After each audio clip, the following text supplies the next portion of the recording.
back to Third Phase Moon. Blake Cousins, we got a special report for you today. The Galileo project, Avi Loeb, has a new mission in regards to maybe recovering something not of our solar system. An interstellar object may have crashed into planet Earth, and there's an expedition possibly to go out and recover this deep below the ocean floor, and they're going to find this possibly and maybe change history. So we're going to be talking to Avi Loeb in regards to what's going on with the Galileo project. Has there been any strides, any new information? Is the equipment up and running? And including this new expedition trying to recover off-world material, as some people say. So let's bring in Avi. Avi, appreciate you joining us today right here at Third Phase of Moon. Thanks for having me. It's a great pleasure. All right, Avi, I know we spoke about approximately a year ago, and I know you've been stated on the record saying you're thinking in a couple years, and now it's only about a year left, that you'd be able to capture the phenomenon on camera. How far is the Galileo project in regards to their equipment? Is it set up? Has there been allocated locations for the equipment to start hunting for the UAP or UFO, as the culture, as we call it, the UFOs? How far are we along here? Yeah, so it's work in progress. We invested about $250,000 in a suite of instruments that we already have, and they were first placed on the roof of the Harvard College Observatory, and now we moved them to another site where we are testing them in the coming months. They include the infrared cameras that monitor the entire sky at all times, so we can see objects at night, even if there is no sunlight. An optical camera with fisheye lens that also gives us a view of the entire sky. We have radio sensors that allow us to localize objects at great distances of tens of miles in principle. And we have an audio system that records sound. So basically we have a movie of the sky that we could record 24/7. The data will be transported to a computer system that will use artificial intelligence algorithms and classify objects based on their appearance. And there are two big categories that one can think of. Natural objects like birds, bugs, lightnings, or human-made objects like drones, airplanes, weather balloons, satellites. And of course, what we are trying to find out is if there is anything else that behaves in a way that is not familiar to us from natural objects or from human-made objects. And we don't have an agenda. It's basically a fishing expedition. We are completely agnostic as to what we will find. We're trying to collect data. And I should say, this is a big transformation of the way research is done in this context, because a lot of the reports in the past were based on low quality instruments that were used or on testimonies. And if you look at the legal system, obviously, people are being convicted and put in jail based on eyewitness testimonies, but science is done to a higher standard. And in science, we often use instruments to collect quantitative data and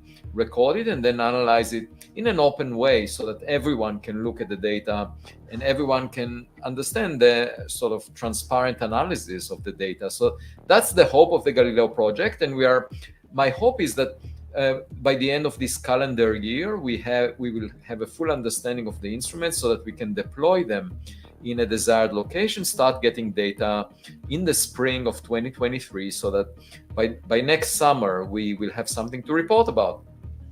Well, this is what we're all looking forward to. Let me ask you this. This is kind of a new news that has been developing, the language in Washington. They have their new UFO office that they're setting up. I guess they got, some kind of budget. It's pretty small, but they've made a statement saying that they're not going to investigate man-made objects, the man-made UFOs. What does this tell you in regards to the possibility that humans ourselves, a private corporation, have cracked the code in propulsion, and it just so happens that you may capture these on your instruments, but what if these UFOs could be man-made, and now they're just kind of rolling that out, that they don't want to investigate anything that's man-made? But again, what if there's something that is out there, such as a Tic Tac, that is man-made, and you so happen to capture that on your instruments? Would you report that to the public? No, I mean, if it looks like it's human-made, I'll be glad to deliver it to Washington, D.C. without analyzing it. It's not of interest to me. And the same is true about natural objects like birds. I mean, there are zoologists. Also, there are people, atmospheric scientists, that would be interested in lightnings and other natural phenomena. These categories are not of interest to the Galileo project in the sense that we focus on something else. And when you said that... One quick question. I'm sorry, but what if there is an object out there that is seemingly defying physics here, and it is man-made? You're not interested? Then it would be of great interest. So I should say, the first expectation is that if we see anything, it would still obey the laws of physics. If it violates the laws of physics as we know them from the standard model of particle physics, then of course it will have greater importance, because the laws of physics are supposed to affect the entire universe. And if we, physicists work very hard at laboratory experiments to find very small deviations from what we already know as the laws of physics. So if we do identify something really unusual that gives us a hint of new physics, that would be tremendous in terms of its implications beyond finding that we are not the smartest kid on the block. It would imply also that our understanding of nature is incomplete. And of course, that is of greater significance because it would allow us to understand the universe better. I should say the government not examining in this office human-made objects is simply a matter of classification, because any human-made object is a matter of national security. So the government obviously is focused on national security, the safety of military personnel, and they don't want this office to deal with national security issues. They want to separate these two matters. But there is a movement here in the community that wants disclosure, even if it reveals technology that has been suppressed from humans for decades now, possibly. So if there was something that was captured that displays something that seems to defy physics, but in reality, it's built and as it has been accomplished, and it's some kind of above top secret program. You capture some kind of, let's just say the Tic Tac. You get a really good clear shot of the Tic Tac. It's performing at 30,000-mile-an-hour maneuvers, seemingly defying physics, but you capture it clearly on your equipment. Would you be bringing that to the public, even though it did reveal that it was man-made, or would you keep that? No, if it's human-made, it's not of interest to us scientists, because it's a technological product and it could be of significance to national security. So in that case, I'm not really interested in such things. I mean, the government would definitely be interested, but the Galileo project is a scientific project aiming to see if there is anything that came from an extraterrestrial origin. And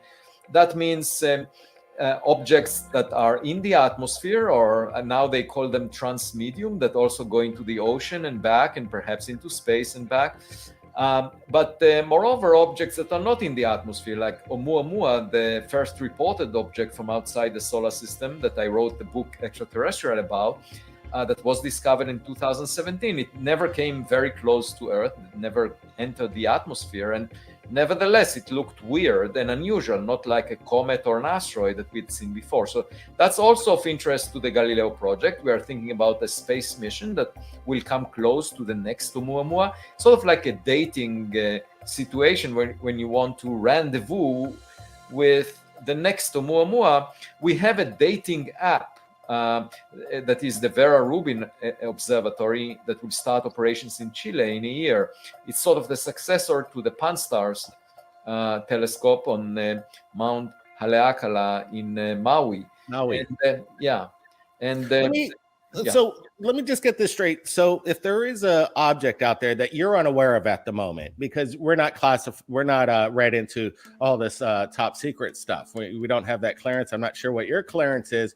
But let's just so happen that your instruments do capture something that is just extraordinary, according to what we know so far and what you know. But it turns out to be man-made. Wouldn't you be interested in this technology that seems to again defy physics, and it is man-made? How are we going to make sure that it isn't man-made or it's ET when it seems that maybe this man-made object is again seems to defy the laws of physics? How are you going to First separate? of all, I should say any human-made object will not defy the laws of physics, because otherwise the people who recognize I say seemingly. I'm not saying it's defying the laws of physics. I'm saying that somebody may have cracked the code that makes it seemingly defy the laws of physics. There's equipment out there that our government has that is definitely has propulsion that they're keeping secrets from us for national security reasons. I get that, but how are you going to make sure that this is man-made or ET when if this man-made object does seem to mimic something that is otherworldly? Well, the key would be to identify the difference between human-made and extraterrestrial, and that can be accomplished by studying it carefully. For example, if you read off the label and it says made in the US, you know it's not from outside of this Earth. And if it says made on exoplanet Y, you know that it came from elsewhere. So there are ways to tell the difference with good enough data. And under the Galileo project tent, I put both advocates and skeptics of the extraterrestrial origin. And when the two sides agree, when the evidence is strong enough, I would know that we are on the right path. And if it's human-made, I really don't care much about it, because technologies, are developing, evolving, and what appears to be unusual now will be mundane in a couple of years, a few years from now. So we're not talking about very large leaps in our understanding if it's terrestrial. So I think the distinction will be clear under extreme circumstances. And of course, there is a gray region of things that are not known yet to the public, but are used by the military. And perhaps some of the reports that we heard about belong to that. There could be that the TikTok was some technology developed that some sections of government were not aware of, and the Navy was not aware of, and that's why. What if you could tell our military, look, you might not have this in your assets, but somebody else does, and it's man-made,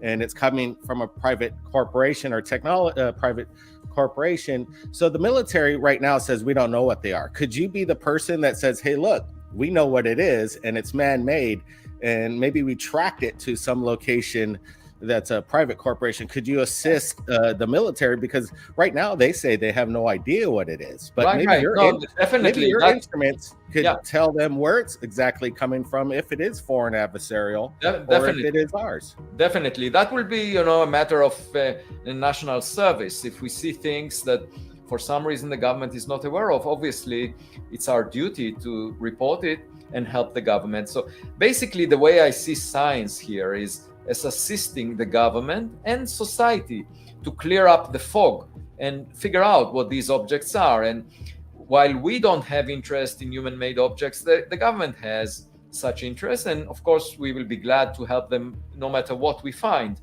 But if it does appear to be from outside of this Earth, then it's not a national matter, then it's an international matter. It's a subject of science, and there we have to work with everyone around the world trying to figure out what it means and eventually how to respond to it. We don't have a protocol about who represents Earth and what to do about it. It's like finding a visitor in your backyard, and it's not clear what we should do. And the good news might be that it's just like the experience of a biker, driving on the sidewalk and seeing a colony of ants. And it doesn't really matter what the colony of ants would do, what the protocol that they adopt would be, because the biker is far more superior. So that may be the kind of encounter that we may have if we are dealing with a civilization that predated us by 1 billion years. Who would be the person over there at the Galileo? I know you're in charge of it, but how many people over there would be the ones that would make the call and saying, hey, look, this thing is performing It's doing these maneuvers that seem to defy physics.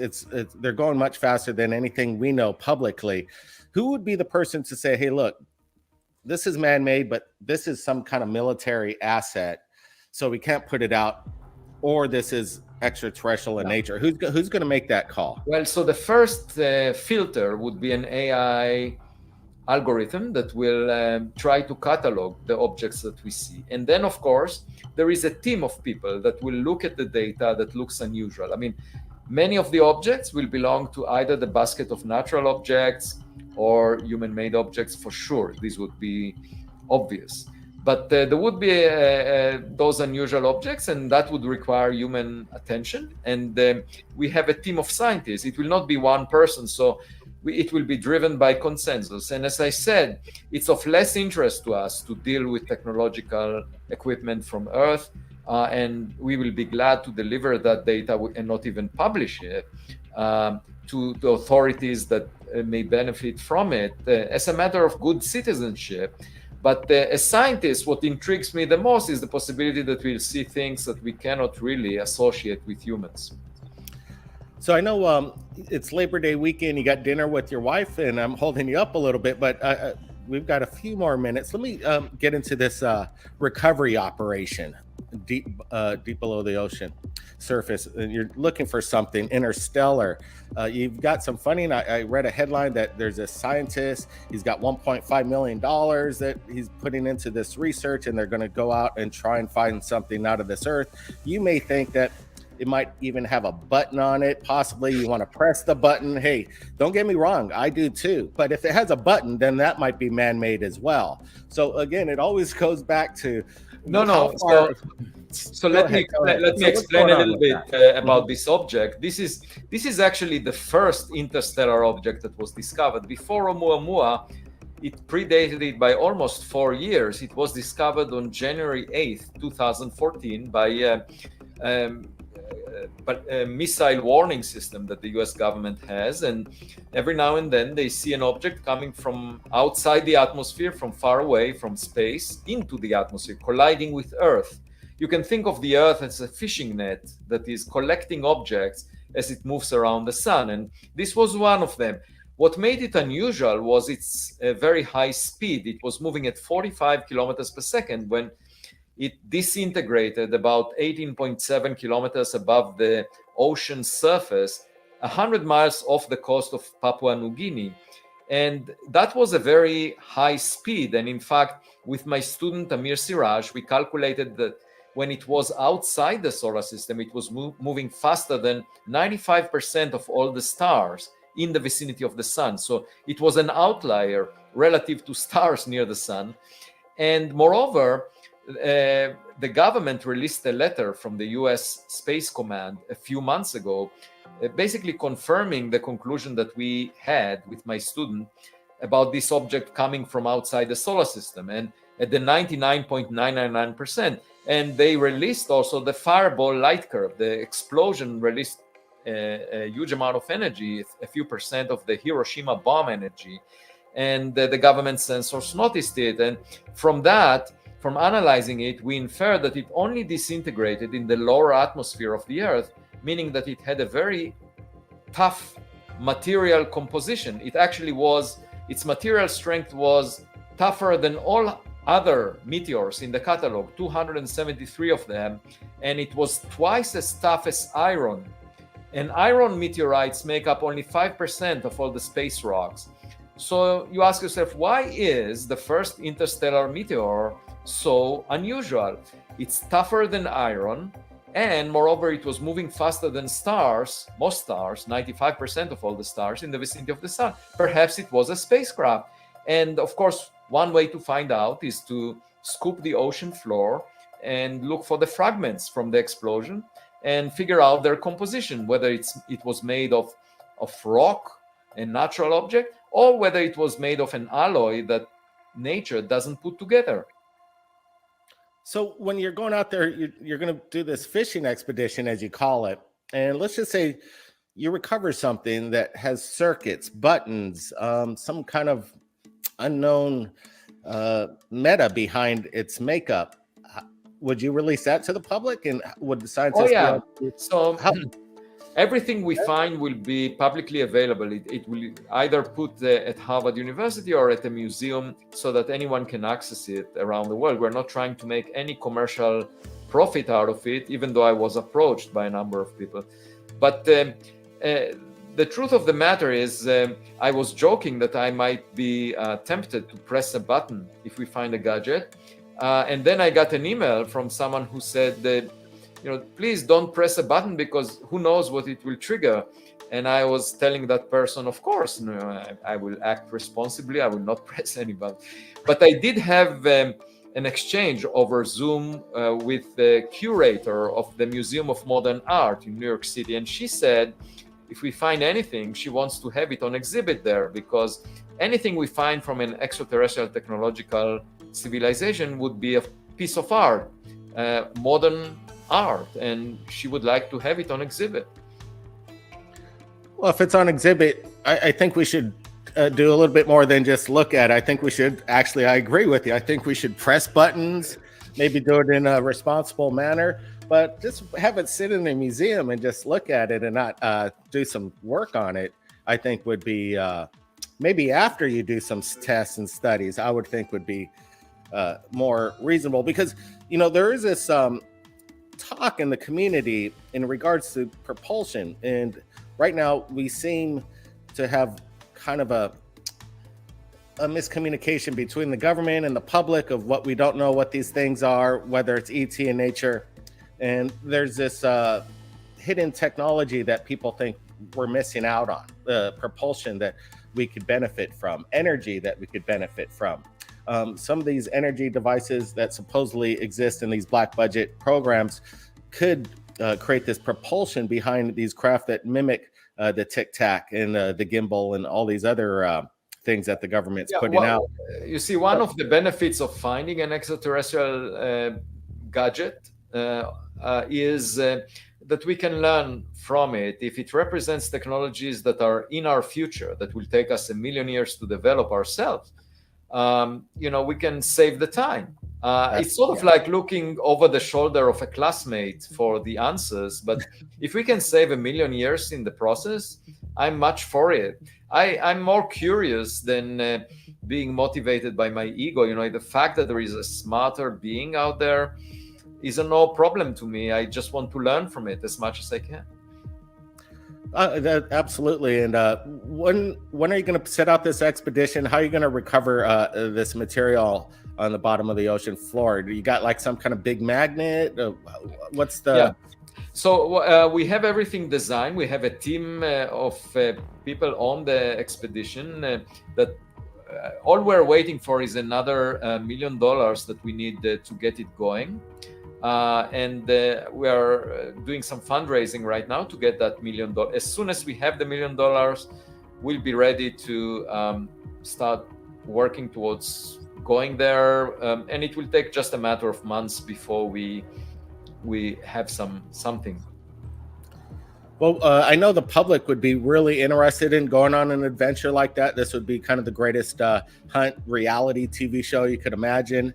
Trying to look for something off-world with a budget like that. This is exciting times. Go ahead. I should say that there is this company, Snow Crash, that approached me with the desire to make an NFT, a non-fungible token, and they portrayed me like Indiana Jones. And when my daughter saw this sketch of me in the metaverse, she said, "You don't wear jeans, Dad, and I don't think it looks like you."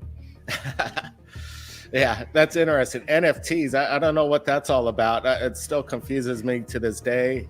Don't invest into it. Invest, I don't know. It seems a little weird, but interesting. It is exciting. I know the people really are interested in the Galileo project, but they seem that the access is a little bit vague. I know you do a lot of appearances and you explain it the best you can, but wouldn't it be nice if you just opened up a YouTube channel, kind of showed the equipment, how this is all going, maybe the locations you're putting the equipment at to set up to look for these unknown objects? Well, eventually this information will be released. It's just that we're going through a peer review process before we release the papers on the scientific instrumentation that we have. So this is the standard practice in science. We have already a journal where we submitted papers to that describe the design of our system, and we are just waiting for the reviewers to go over that. And once the papers are accepted for publication, it will become public knowledge. And that's the way science is done. We cannot rush it because we need to make sure that all the corrections are implemented, those that are suggested by the reviewers. Absolutely. One more question, I'll let you go. So again, I'll just get back to, if you guys capture something on these telescopes, the track in the skies, and it's just undeniable that you've captured something extraordinary. Again, how are you going to make sure that when you put it out saying this is definitely extraterrestrial in nature, and rule out that man had anything to do with it? How is that? Yeah. How does that go? It's basically it will be a natural conclusion if there is a large technological gap between what we are able to do and what we see. And by a large technological gap, I mean ability that exceeds, that is way above what we are able to possess right now with our current technologies by orders of magnitude. So I'm not talking about an improvement by a factor of 2, 3, or even 10, something that goes way, way beyond what we can imagine humans doing. That would, to me, look like interesting enough to entertain the possibility of it being extraterrestrial. And so there would be borderline cases where you can imagine another nation developing something that is slightly better than we have or we had seen, but here I'm talking about something really unusual. Like, for example, all the rockets we had used move at best at a percent of the speed of light.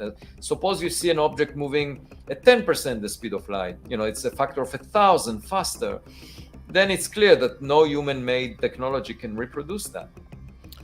There is this one statement from a good buddy of ours. His name is James C. Goodall. He's a military aerospace historian, but he was also best friends with the second in command over there at Lockheed Skunk Works, the former second man in charge. His name was Ben Rich. Ben Rich told Jim Goodall that we have the ability to take ET home, basically stating that all this stuff has already been mastered. Anything you could imagine has already been done. Okay. That's coming from Lockheed Skunk Works, Ben Rich stating that. Yeah, well, I don't trust what people say because they might have ulterior motives, so the point is, the way science is done is not to rely on people, but to rely on data. And if of course, if that person were to release data that supports these claims, I would, of course, pay attention to it. But just saying it doesn't make it real. There are lots of people who say that they are Napoleon, but we know that Napoleon is not alive anymore. So my point is, I don't know why he would say that. If he wants to demonstrate that it's right, he should show the evidence. And of course, we will shape our response to that based on what the evidence shows. And if we don't get evidence, because it's classified, then all we can do as scientists is just collect our own data because the sky is not classified. There you go. Hey, thanks. These questions, we had to get them out, and I think you answered them as best as you possibly could. I think the main thing is what we're just trying to say is that just that there might be something out there, according to the late Ben Rich at Skunk Works, that seems to be extraterrestrial in nature, seems to defy the laws of physics, but then it could be ours. So it's just when your instruments are out there looking for something, you might be seeing something that seems extraterrestrial, but then it could be ours. Until we prove it, I just want to see it all. I just want to see it all. Well, it's work in progress, and you will see what we see eventually. Okay. Avi, appreciate you. Have a good one. Happy Labor Day. Say hi to your wife, and appreciate you joining us. Thanks so much for joining us right here today. Thanks for having me. Thanks, Avi. Appreciate it. Bye-bye. All right, guys. That was Avi, and an amazing, interview there. We have to ask the tough questions, and, this is all something that we're all in a journey together. Even Avi's still fishing. We're all fishing to try to find out the truth of what's going on above our sky. So if you enjoyed this episode tonight, hit us with a big thumbs up, subscribe, hit that notification bell for all to make sure you're aware of our uploads right here at Third Phase of Moon. Appreciate everybody in the chat today. You guys have been amazing. It's been an amazing ride hanging with you guys on this adventure. So guys, keep your eyes on the skies. Blake Cousins, we'll see you next time. Be safe.